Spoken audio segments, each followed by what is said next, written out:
بسم الآب والابن والروح القدس الإله الواحد أمين. أهلا بحضراتكم في حلقة جديدة من برنامجكم بدون عنوان. بنعمة ربنا الحلقة بتاعت النهاردة والحلقة بتاعت المرة الجاية هنتكلم فيها عن النضوج. هناخده من الناحية النفسية ومن الناحية الروحية. طبعا مش هنتوغل قوي في الناحية النفسية لأن ده مش تخصصي، وأنا بحب أحترم إن كل إنسان يتكلم في الحتة بتاعته، وبالتالي أنا مش هجتهد قوي، لكن هقول الكلام العام والمسلمات اللي احنا هنتفق عليها مع بعض. اسمحوا لي إن الحلقة دي هتكون على النضوج النفسي والنضوج العقلي، وطبعا هناخد أمثلة روحية لأن ما ينفعش الموضوع كله يبقى موضوع نفسي. احنا اوقات كتيرة قوي بنلاقي ناس مش ناضجة، واوقات كتيرة قوي ولادي يقولوا لي يعني احنا يا ابونا في سن كام نبقى ناضجين عشان نقدر نتجوز.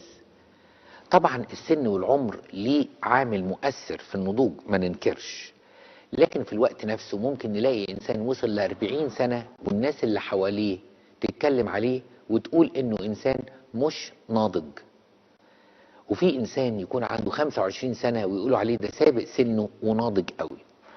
اوقات احنا بنساهم وبنكون سبب يا اما في نضوج اولادنا يا في عدم نضوج اولادنا. تعالوا النهاردة نتكلم مع بعض ونشوف القصة دي ايه هي معالم النضوج، او ممكن نقول ايه هي الاسباب اللي تؤدي للنضوج. الموضوع مفتوح على بعضه، تعالوا ناخد ايتم مع بعض. اول حاجة هنتكلم عنها في النضوج حاجة اسمها الفطام. يعني ايه الفطام؟ اوقات انا وزوجتي ناحية اولادنا بنغلط غلطة. الغلطة دي ان انا مش عايز اقول بدلع، لكن الحقيقة ما بفطمش اولادي مني. احنا مش عاوزين نكون اباء قساة ولا امهات يعني مهملين في تربية اولادهم. احنا عاوزين نكون مهتمين، بس في مبدأ في التربية مهم قوي. وانا بفطم ابني وهو صغير في حاجات ما يقدرش يعملها انا اقدر اعملها عنه، لكن كل ما ابني يكبر درجة ويقدر يعمل حاجة ما يصحش انا اعملها عنه، لان انا لما بعمل كل حاجة عن ابني ده معناه بايخ قوي، معناه انه بديله نوع من انواع انه يعتمد عليا في كل حاجة، فيطلع مش عاوز يعمل حاجة، ولما يعمل حاجة بسيطة يعتقد انه عمل حاجات كبيرة قوي وتعبان ومتضايق.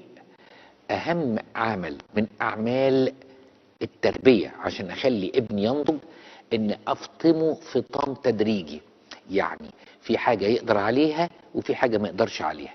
اللي ما يقدرش عليها انا لازم اعملها، لكن اللي يقدر عليها لازم يعملها. هديكم مثل. ابني وهو صغير وعنده 6 سنين يقدر يقدم في المدرسة؟ ما يقدرش. ابني وهو 6 سنين يقدر يختار لبس المدرسة؟ ما يقدرش. يبقى دي حاجات لازم انا اعملها عنه.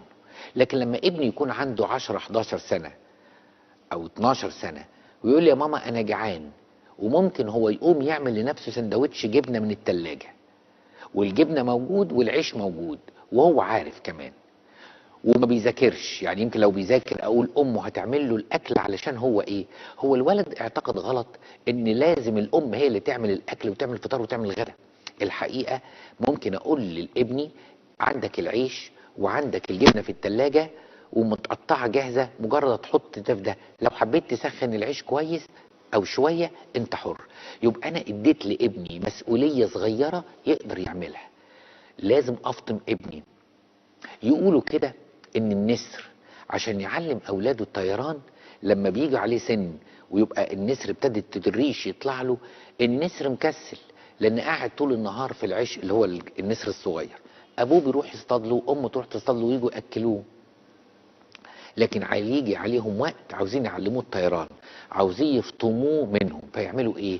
اول ما النسر يكبر شوية يبتدي يطردوه، يضربوه لدرجة انه يقع من الشجرة، وهو بيقع بيلف فبيضطر يفرد جناحاته. الجناحات بتقلل الصدمة شوية وابوه ينزل وراه عشان يلقطه، تصوروا، ويطلعه تاني شوية كده ويروح حتفه. الحقيقة القصة دي معناها ايه؟ معناها ان مش هيقدر ابني يعتمد علي على طول، لان انا لو فرحان ان ابني بيعتمد عليا في كل حاجة، ده معناه ان في يوم من الايام مش هيقدر يدير بيته. لو بنتي معتمد عليه في كل حاجة، ده معناها ان في يوم من الايام مش هتقدر تدير بيتها. يبقى اول مبدأ في مبادئ الاستقلال او مبادئ النضوج، ان اعرف افطم ابني او بنتي مني بالتدريج، مش مرة واحدة. مرة واحدة دي تعمل مشكلة كبيرة في نفسية ولادي. بالتدريج، حتة حتة. يعني بنتي لما توصل 12 13 سنة، ليه ما تتعلمش تعمل الرز وماما جنبها؟ بنتي لما توصل 12 13 سنة، ليه ما تكونش بتوضب اوضتها؟ مش ضروري ماما هي اللي توضبها لها. بالشكل ده احنا بنربي ولادنا صح على الفطام، عشان ما يطلعوش متدلعين، عشان يعرفوا لما يستقلوا في بيوتهم يقدروا تبقى حياتهم حياة ناجحة. يبقى اول مبدأ في النمو هو مبدأ مسؤولية الاب والام، اسمه مبدأ الايه؟ الفطام. لازم افطم ابني من اللبن عشان يعرف يشغل بقه واسنانه ويبتدي ياكل العيش، زي ما بنعمل جسديا مع اولادنا كلهم. يبقى اول مبدأ اسمه ايه؟ الفطام. تاني مبدأ من مبادئ النضوج، او مبدأ من مبادئ النضوج، مبدأ اسمه العطاء. يعني ايه العطاء؟ احنا ازاي نقدر نعرف ان اللي قصادنا دوت ناضج ولا مش ناضج؟ خلي بالكم، الانسان بيمر في حياته بثلاث مراحل. مرة يتشال، ومرة يشيل نفسه، ومرة يشيل غيره. تاني، مرة يتشال، ومرة يشيل نفسه، ومرة يشيل غيره. لما الإنسان يكون عنده القدرة إنه يقدر يشيل غيره، دي علامة من علامات النضوج. بمعنى، لما ولد في ثانوي يحس بعاطفة ناحية بنت بياخد معاها مجموعة، ده بنقول عليه حب ليه غير ناضج، أو عاطفة غير ناضجة. لما ولد يكون في أولى جامعة وبيحب بنت معاه في أولى جامعة، ليه بنقول عليها عاطفة غير ناضجة؟ لأنه هو لسه بيتشال. عارفين يعني ايه لسه بيتشال؟ يعني واحد مش قادر يقف على رجليه، ازاي احمله حمل؟ ده هو لسه بيتصرف عليه، بابا وماما بيحلوا له مشاكله، بابا وماما بيشوفوا له طلباته، لا قادر يلبس نفسه ولا قادر ياكل نفسه. يبقى هو لسه متشال. فطول ما هو متشال ما يقدرش يشيل. اول ما يتخرج يبقى عنده مسؤوليه لمده سنه او سنتين اسمها يشيل نفسه، يعني يقبض مرتب. المرتب بقى ده 800 1000 1800 2000، مش مهم المرتب. يبتدي يتعامل مع الفلوس ويشوف الفلوس دي بتكفي ولا ما بتكفيش، وبتخلص امتى، وبيقدر يحوش منها ايه. لانه لو قدر يعمل كده معناها ان ابتدى يشيل نفسه. تالت مرحله من مرحله النضوج، ان يقدر يستوعب انسانه. مش انا بتجوز عشان الاقي واحده احكي لها مشاكلي، ده انا بتجوز علشان يكون عندي عطاء نفسي ليها واقدر ان انا اشيل مشاكلها. يبقى دي تاني مرحله من مراحل النضوج، مرحله العطاء. ايه مرحله العطاء؟ مش بدي وانا متضايق، مش بدي وانا مهموم، مش بدي وانا متضايق ان انا بدي زي ما قلت قبل كده. لا، يبقى النضوج من مراحله ان الانسان يكون عنده نضوج العطاء. هو مش بيتجوز علشان يلاقي حد يشيله، ده هو بيتجوز عشان يشيل بيت او يشيل حد. في الحالة دي احنا كده وصلنا لايه؟ وصلنا نقدر نقول ان الانسان ده بقى ناضج. ليه بقى ناضج؟ لانه عنده القدرة على انه يقدر يشيل واحد تاني، مش يشيل نفسه بس، لا ده بيشيل نفسه وبيشيل واحد تاني. في الحالة دي انا عديت او كبرت شوية. يبقى اول حاجة في الفطام او اول حاجة في النضوج هو الفطام، ان انا اكون مفطوم من اهلي. وفي حاجة نسيت اقولها في الفطام، مش مقصود بالفطام ان انا اكون مفطوم من اهلي وبس، مفطوم من اي حاجة بتسيطر عليا. مفطوم من اي حاجة بتسيطر عليا. ولو انا قدرت وصلت لمرحلة الفطام اوصل للي بعد كده. طب ايه اللي بعد كده بعد مرحلة الفطام؟ بعد الفطام هوصل لمرحلة اعلى شوية، ان انا يكون عندي العطاء اكتر من الاخذ. كل دي مؤشرات بتقول ان انا ماشي في سكة النضوج. اسمحوا لنا نطلع فاصل ونرجع نكمل الحلقة اللي بتتكلم على النضوج.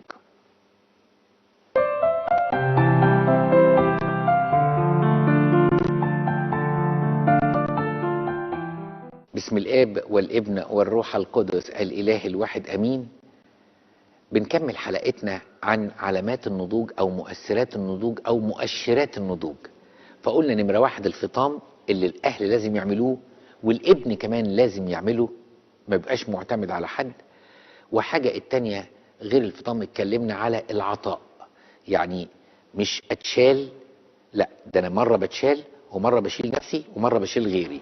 لما انا بوصل لمرحلة من العطاء عالية انا كده وصلت للايه، لجزء من النضوج.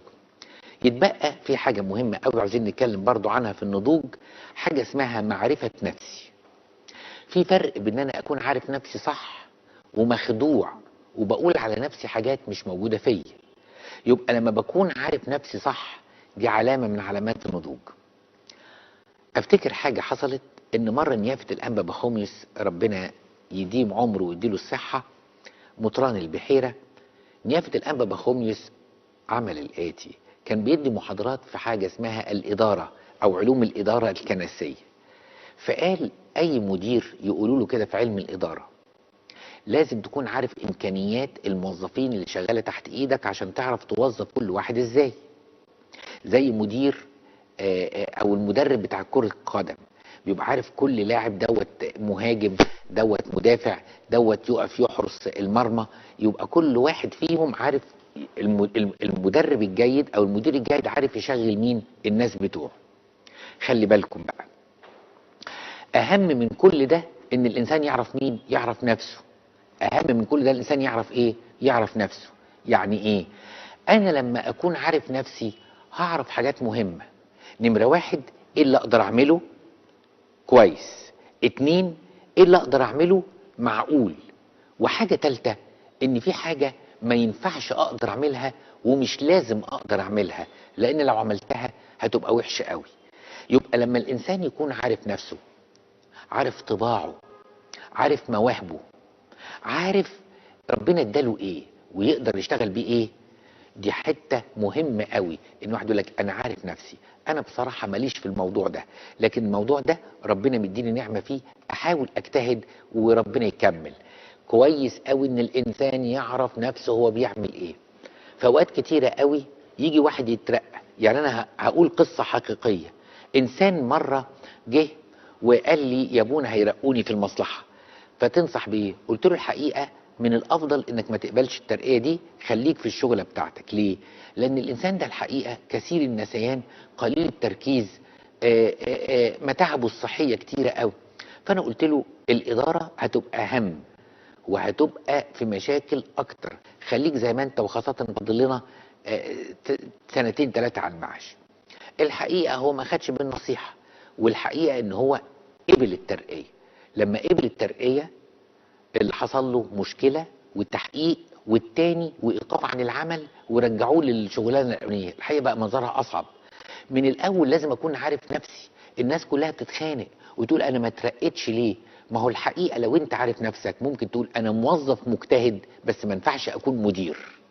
ودي اسوأ حاجة، ان ممكن جدا الناس بتزعل على سامحوني انه ما ترقاش وما خدش منصب قيادي. طب قبل ما انت تاخد منصب قيادي هل انت تنفع في المنصب القيادي؟ في دليل ان في ناظر مدرسة بيظبطها وفي ناظر مدرسة بيبوظها. يبقى معرفة انك انت مين وتنفع في ايه وما تنفعش في ايه دي علامة من علامات النضوج.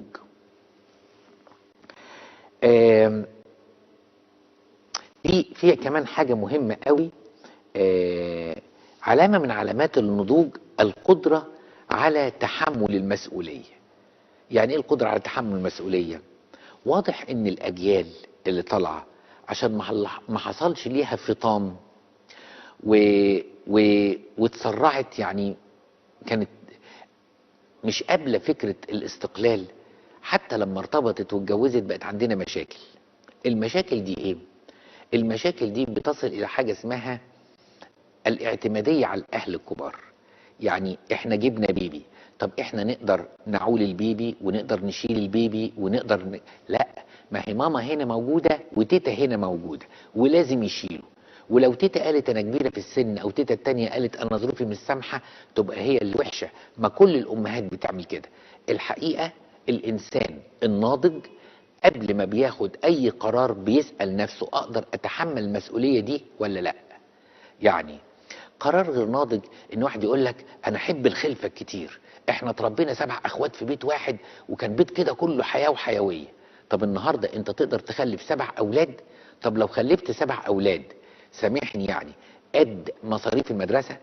قد لبسهم؟ ولا هترجع وتقول الدنيا صعبه والكنيسه ما بتساعدش؟ ان الانسان يستطيع ان يتحمل مسؤوليه قراراته دي علامه من علامات النضوج. لكن في واحد اول ما يتزنق اتعود كده يحط الصفاره في بقه وينادي الناس اللي حواليه الحقوني الحقوني الحقوني. الحقيقه تحمل المسؤوليه برجوله سواء كانت بنت او ولد ده نوع من انواع النضوج. لكن اللي بيرمي مسؤولياته على الناس اللي حواليه ويلتمس الاعذار وكثير الشكوى والتذمر، سامحوني ده مش انسان نقدر نقول عليه ناضج. علامة كأخيرة نختم بيها حلقتنا من علامات النضوج.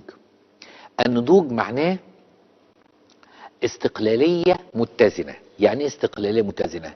اوقات بنبالغ في الاستقلالية لدرجة ان احنا نتجاهل كل الناس، ولكن انا من رأيي، انا من دماغي.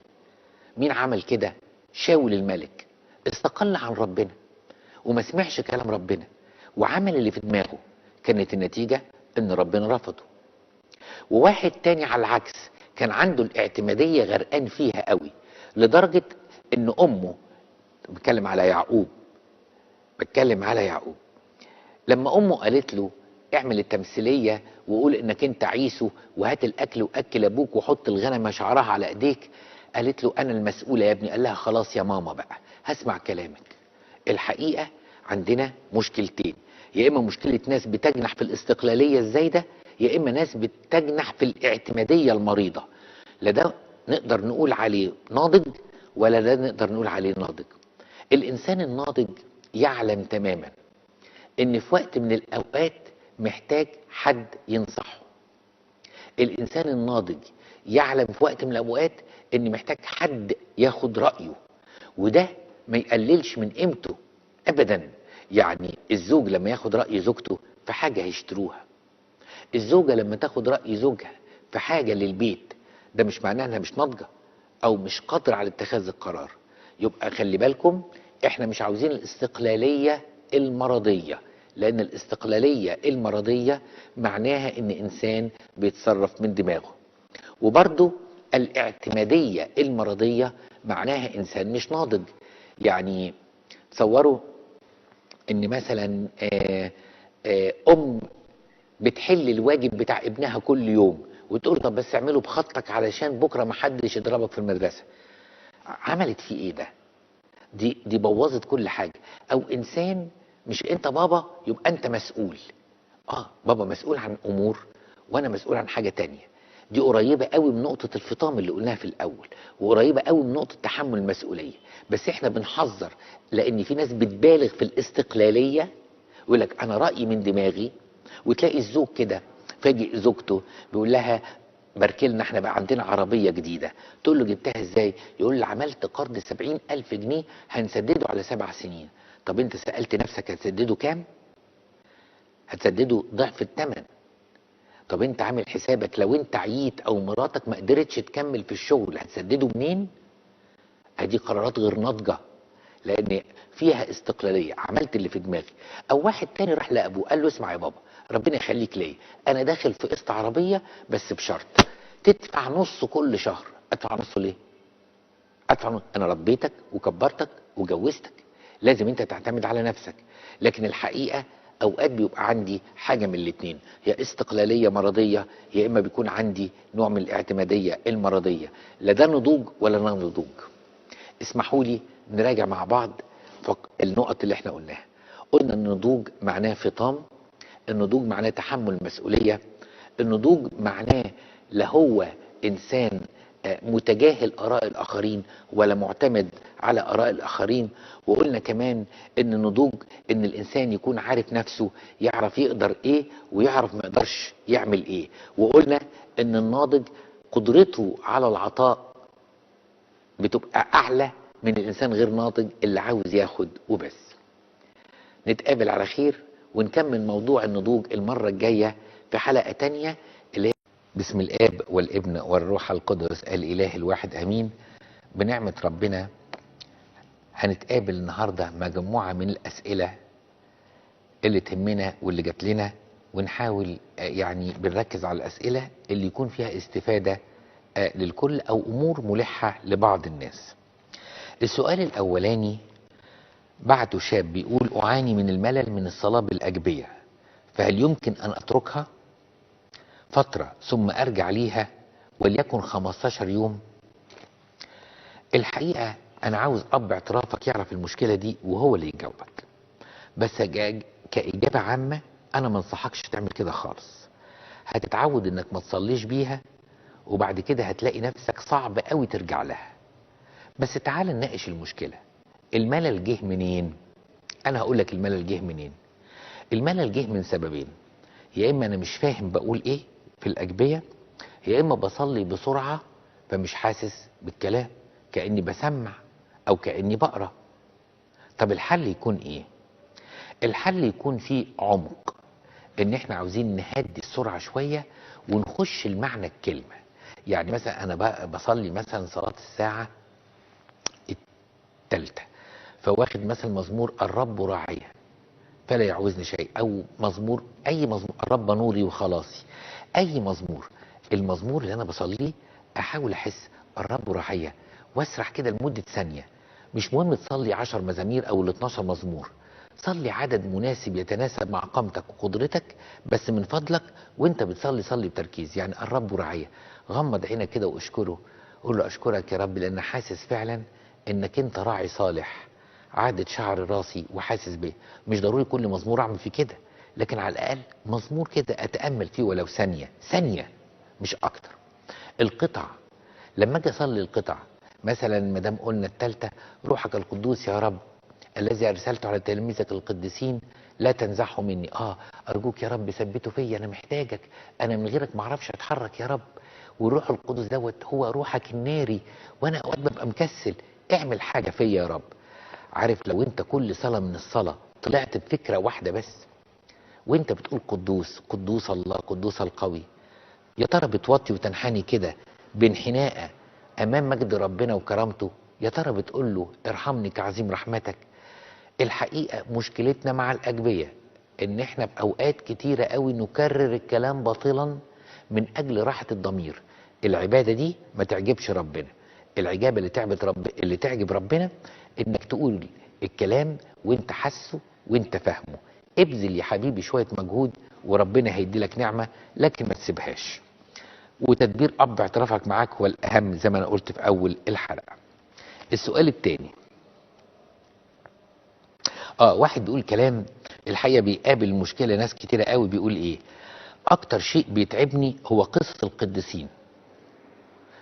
يعني هنشوف بقى ايه اللي بيتعبوا في قصة القديسين. فمثلا الانبا بشوي يربط شعره علشان ما ينامش، وقصة القديس سمعان العمودي اللي كان قاعد على عمود طول حياته. هو ربنا خلقنا علشان ما ننامش، ولا ربنا خلقنا عشان نسكن فوق عمود؟ وكاتب علامات استفهام وعلامات تعجب. الحقيقة تعال نتفاهم مع بعض بالراحة كده. هو الحقيقة الأنبا بشوي لما ربط شعره ليه؟ مش علشان يعذب نفسه. الحقيقة ما كانش قصده انه يعذب نفسه. الأنبا بشوي ربط شعره في سقف قلايته علشان من كتر حبه لربنا ومن كتر ما متمتع بالمسيح وبالرؤى السماوية اللي هو بيصلي وشايف بقى، حاسس بسعادة، مستخسر انه ينام. طب انا ما بحسش بكده، وبصراحة ما حدش طلب منك انك تعمل كده. هل انت اب اعترافك قال لك مثلا تحط دبوس وكل ما تتعب من الصلاة تقعد على الدبوس فيشكك فتكمل صلاة؟ لا طبعا. الانبا بشوي ده كان قامة معينة. القديس سمعان العمودي، انت عارف عمود يعني ايه؟ انت متخيل ان عمود نور؟ يعني ما هو محدش هيقدر يقعد على عمود. عمود ده يعني عبارة عن صخرة مربعة كبيرة شوية، هو طلع فوقيها ليه؟ علشان عاوز يعيش نسك، مش عاوز زوار يجوله، مش عاوز ناس تقاطع صلاته. هو كانت قامته كده، وربنا كشف لنا قداسته بعد كده بالرغم ان تدبيره عجيب. لكن هسألك سؤال: هو كل الرهبان اللي في البرية جابوا لهم عمود وقعدوا عليه؟ الحقيقة لا، ده واحد او اتنين في الكنيسة بحالهم في تاريخها اللي قعدوا فوق عواميد. وكلمه عمود مش معنى عمود زي ما قلنا، هي عباره عن صخره طويله كده كبيره شويه، ان بصعوبه الناس بتتسلقها، وعلشان كده سموه سمعان العمودي. يبقى ده تدبير خاص لناس معينين، زي مثلا الانبابوله والغراب. ما هو مش كل الناس اللي اترهبنت ربنا بعت لها غراب عشان ياكلها. فانت ليه بتقيس نفسك على القامات دي؟ انت هتتحاسب على وقتك، انت هتتحاسب على دعوتك، انت مش راهب، ومش من الاوائل، مش من الاباء المتوحدين، ولا من الاباء السواح. دي قامات احنا بنشوفها عشان نتعلم منها قيمة. لكن لو كل قديس هنقرا قصته ونتعقد بالشكل ده، محدش فينا هيكمل مع ربنا خالص. خليك ليك تدبيرك بإرشاد أب اعترافك. واحدة أم بتقول كثيرا ما أصل القداس متأخر بسبب أولادي، وأبونا يقول اللي جه متأخر ما يتناولش، وأنا كل مرة أتناول لأن ما بقدرش أمنع نفسي من المناولة، وأخرج وأنا ضميري تعبان. فما هو الحل؟ ملحوظة، أنا أم وعندي توأم عمرهم سنة، ولا أحد يساعدني في لبسهم نقط نقط نقط. بص يا حبيبتي، ربنا حنين قوي. ربنا مش عاوزنا نتدلع، لأن من يبكر إلي يجدني. والحقيقة ربنا ليه كرامة، مش معقولة يكون الملك موجود وأنا أروح بعد ما الملك. ده حتى في عرف البشر يعتبر احتقار للملك. يعني المفروض يكون مستنيين الملك وهو جاي، مش الملك هو اللي يستنانا. لكن في الحالة بتاعتك انت، ربنا مقدر الظروف، عارف ان توأم صعب قوي، هتغيري وتأكلي وتشربي وتلبسي وتاخدي شنطة على كتفك، فربنا مقدر ان في مجهود. ومش عاوز ضميرك يتعبك، لكن عاوزك تتفقي مع اب اعترافك على حاجه. تقولي له طيب انا لو اتاخرت لغايه قد ايه اقدر اتناول؟ ممكن يديكي حل انك انت لغايه لو حضرتي بس حتى من اول قداس يعني من اول قداس المؤمنين، وممكن يديكي اكتر من كده. بس التفاهم مع اب اعتراف. اللي عاوزين نثقل على ضميرك ونقول لك لا ما ينفعش تتناولي، لان ربنا حنين ومقدر تعبك ومقدر جهادك مع الطفلين. وفي الوقت نفسه ما نقدرش نقول لك تعالي اي وقت وتناولي، لان ممكن تتعودي على كده، وحتى لو عندك فرصه انك تيجي بدري نص ساعه تكسلي تجيها. فاللي هيحكم على دي ضميرك واب اعترافك. فربنا حنين، اطمني، واعتقد ان اب اعترافك هيقدر ظروفك وهيديلك حل يتناسب مع ظروفك. سؤال عجيب قوي، انا وقفت قدامه فتره الحقيقه، لان السؤال ده يعني اثر فيا شويه. السؤال ده بنت، انا هقول لكم ملخص السؤال. السؤال ده بنت بتقول ايه: هو الجواز بالعافيه؟ انا عندي 14 سنه لسه تماهم وفي تانية اعدادي، وبابا عاوز يخطب لي ابن واحد صاحبه، بيقول لي تتخطبي في الصيف وتتجوزي اول ما تتمي 16 سنه. انا عاوز على الاقل ادخل ثانوي واخد دبلوم زي اختي الكبيره، وانا حاسه اني لسه صغيره. هي كاتبه بتقول انا من احد مراكز اسيوط بس مش من اسيوط نفسها. اختي اتجوزت صغيره وندمانه على اللي حصل فيها، اعمل ايه؟ عاوزه مساعده. هي بتقول انا حاسه ان انا لسه صغيره، يعني نفس فكره الجواز دي تعبها. الحقيقه يا بنتي، على قد ما المشكله دي اثرت فيا، لكن انا مش عارف اقدر اعمل ايه مع انا ما اعرفش ظروفك وما اعرفش ظروف اهلك. لكن انا هقول لك حاجه، حاولي ان يكون في ناس عاقله ليها كلمه مع بابا، عم كبير، اختك الكبيره اللي اتجوزت، ماما. بس انا خايف ماما تكون زي بابا، يعني يقولوا الجواز ستره والبنت تتجوز وهي صغيره. فنشوف حد ممكن يكون، لو في ابونا بابا بيحبه، بس برضو بقلق ان في الصعيد يقول لك انت جبتي ابونا تحرجيني فيعند اكتر. احنا هقول لك حاجه، هنصلي وانت عندك ايمان ان ربنا يقدر يتدخل. دي واحد. اتنين، هتكلمي واحد واتنين وتلاته. تلاته، حتى لو جه خطيبك ده او اللي جابه ابونا، انت ممكن تكوني جريئه وصريحه وتقولي له بصراحه انا عايزه اكمل تعليمي، واذا كنت يعني اتجوز مش وانا عندي 16 سنه، يعني بعد كده يا دوبك بيكفي ايجار الاوضه اللي واخدها شريك مع واحد، واكلي وشربي ولبسي، ومش قادر اشيل مليم واحد. بالمناسبه انا مؤهل عالي. هو الحقيقة يعني ممكن تكون في مشكلة في مصر، بس انت فكرت انت لما هتروح بره ممكن تشتغل ايه؟ اولا اسأل نفسك الانجليزي بتاعك شكله ايه؟ ما هو ممكن يكون الانجليزي بتاعك مفيش خالص فما تقدرش تشتغل، او لو اشتغلت هتشتغل حاجات يعني ابسط من البسيطة. نمرة 2، مين قال ان هناك الشغل متوفر زي ما انت متخيل؟ نمرة 3، هتنزل على مين هناك؟ نمرة 4، فلوس الهجرة هتكلفك قد ايه؟ يعني ما تنفعش تقول انا مسافر معايا $1000. يا جماعة $1000 هناك في امريكا زي 1000 جنيه في مصر، او يعني 2000 جنيه في مصر. $1000 دي ما تقولش هسافر معايا 8000 جنيه مصري، هتقول لا انا معايا 1000 جنيه مصري تخلص كده في 15 يوم. طيب هتعمل ايه بعد كده؟ لازم تسأل نفسك الاسئلة دي. فممكن الواحد اوقات يهرب من ضيقة لحفرة اكبر، او من مطب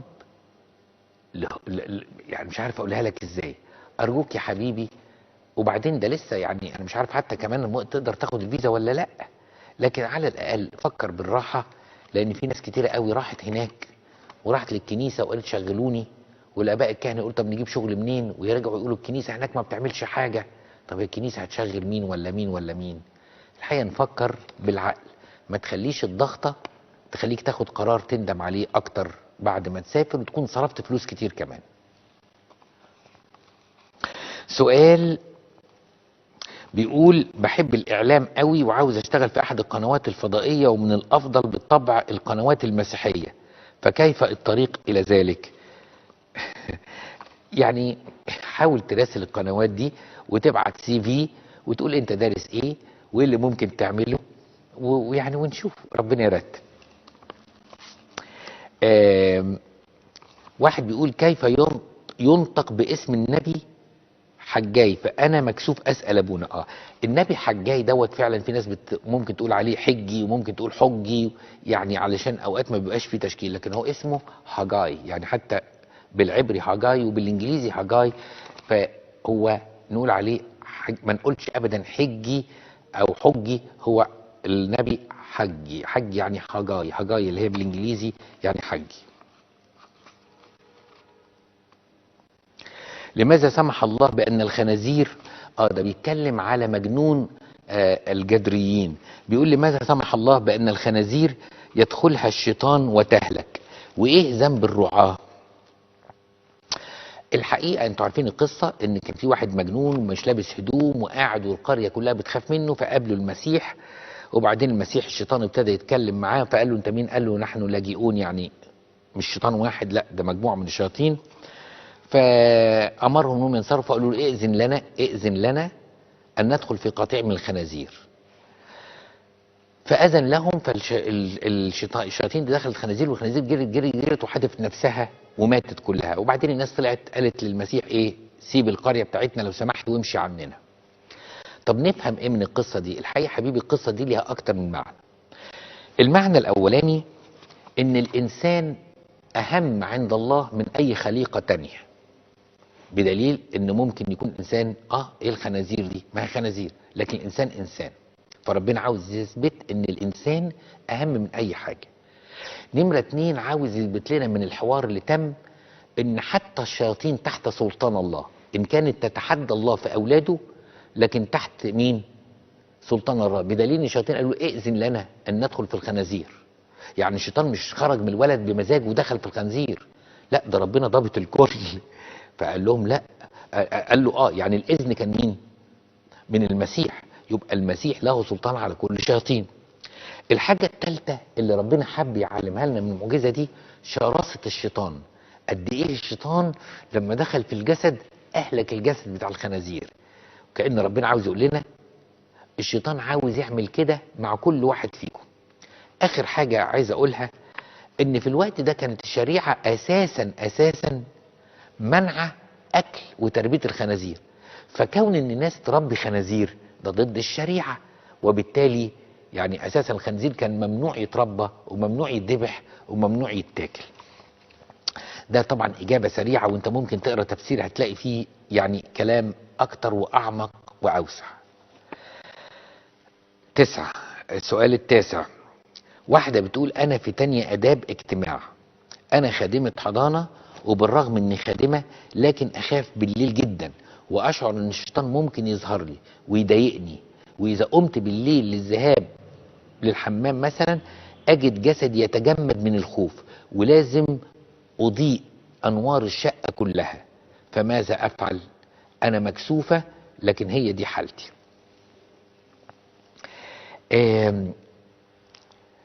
عاوزك يكون عندك ثقة في ربنا وتقولي ان الذين معنا اكثر من الذين معهم. ربنا اقوى من الشيطان.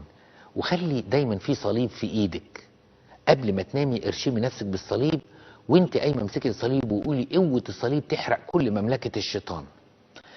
الموضوع عاوز ايمان وعاوز شوية ثقة. فاذا ما كانش ده هيكفي، مع الوقت هيبقى محتاجين برضو مساعدة نفسية شوية، لان ممكن يكون موضوع داخل في فوبيا شوية. لكن انا شايف ان شوية ايمان بسيط زي ايمان الاطفال اللي انت بتعلميهم ممكن يطلعنا من المشكلة دي خالص. اخر سؤال، حد بيقول احب القديس ابو سيفين جدا وهو صديقي السماوي، وكذلك البابا شنودة الثالث، واطلب من الله ان واحد فيهم يظهر لي، ولم يحدث مطلقا ان حد فيهم ظهر لي، فهل هذه الطلبة سليمة ام خاطئة؟ ولا ربنا ما بيخلينيش اشوفهم بسبب خطاياي؟ الحقيقة اللي انا يعني سامحني هقول لك ان الطلبة نفسها طلبة خاطئة. الآية بتقول طوبى لمن آمن ولم يرى. احنا ما بنطلبش الحاجات دي، والاصرار على الحاجات دي مش عايز اخوفك، وربنا مش هيسمح بكده طبعا، بس ده ممكن الشيطان يقول لك انت عاوز الحتة دي، طب انا هظهر لك مرة في صورة ابو سيفين. احنا نطلب صلواتهم ونطلب شفاعتهم ونطلب مساعدتهم، لكن ما نطلبش ان احنا نشوف العيان. وحتى لو كان ده اشتياق قلته مرة ماشي، لكن تبقى طلبة ومتضايق انه ما بيظهرلكش، لا، ده تدخل في التدبير الالهي، لان ربنا ليه حكمة، عارف الدنيا يعني مش زي انت متخيل قوي. احنا طولنا عليكم لكن خلصنا الاسئله بتاعتنا. ربنا يديني ويديكم كل نعمه من عنده، ونتقابل على خير ان شاء الله الحلقه الجايه. لالهنا كل مجد وكرامه الان والى الابد، امين.